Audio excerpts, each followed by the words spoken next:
존경하고 사랑하는 57만 강남 구민 여러분 안녕하십니까? 개포 1, 2, 4동 출신 더불어민주당 김형권 의원입니다.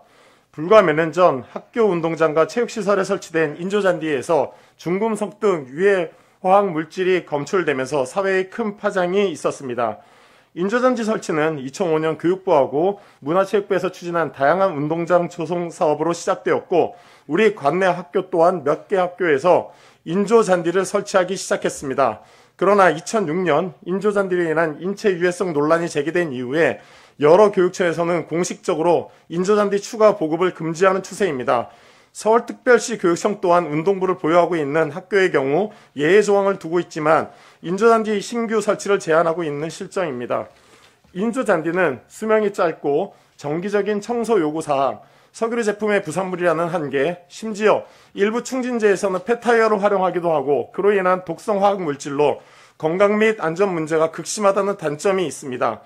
여름철 폭염으로 인해 인조잔디에 열이 가중되면 표면 온도가 무려 50도 가까이 올라가서 학생들의 화상 우려 역시 극심하고 여름철 폭염이 계속되면 인조잔디가 녹아내리면서 발암물질을 비롯한 여러 유해한 물질을 발생시킬 수밖에 없습니다.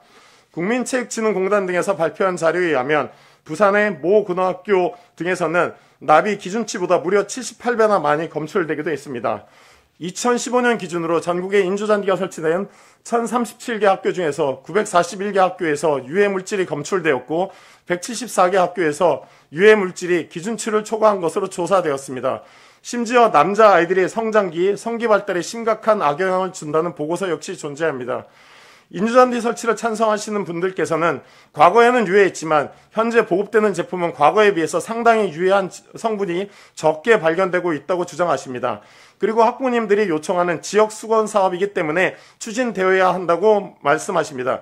우리는 가습기 살균 사건에서 많은 교훈을 얻었습니다. 1994년부터 18년 동안 대략 900만 명 이상의 국민들이 가습기 살균제를 사용했고 도대체 얼마나 많은 사람들이 가습기 살균제 때문에 사망했는지 그 통계조차도 제대로 잡히고 있지 않는 실정입니다. 2만 명 이상이 가습기 살균제로 사망했을 것이라는 학술 논문도 있습니다. 여러 대기업들이 설마 이와 같은 살인 독가스를 돈을 받고 판매했을 거라고는 그 누구도 상상조차도 못했습니다.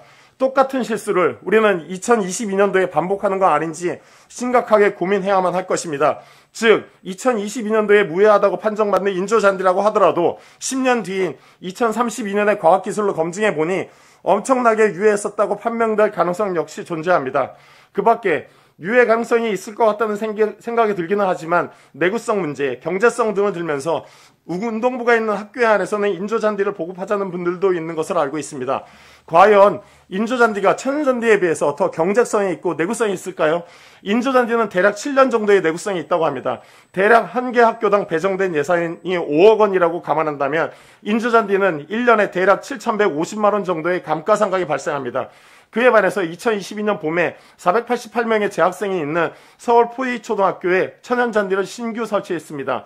130여 명의 재학생이 있는 서울 대청초등학교와 비교할 때에 4배나 많은 재학생이 있음에도 불구하고 여전히 온전한 상태로 천연잔디를 유지하고 있습니다. 2년간의 무상 애프터 서비스 기간 제공도 약속받은 것으로 알고 있습니다. 그 이후 추가 관리 비용 역시 천연잔디는 현저하게 낮게 발생하는 것으로 알고 있습니다. 천연잔디는 그 밖에도 산소를 공급하고 온실가스를 감소하며 눈부심과 스모그 오염을 감소시킵니다. 천연잔디는 자기 회복 능력 역시 있습니다. 아이들 정서에 주는 긍정적 요인 역시 존재하고 집중호우 때 강수를 저장하는 역할도 수행합니다.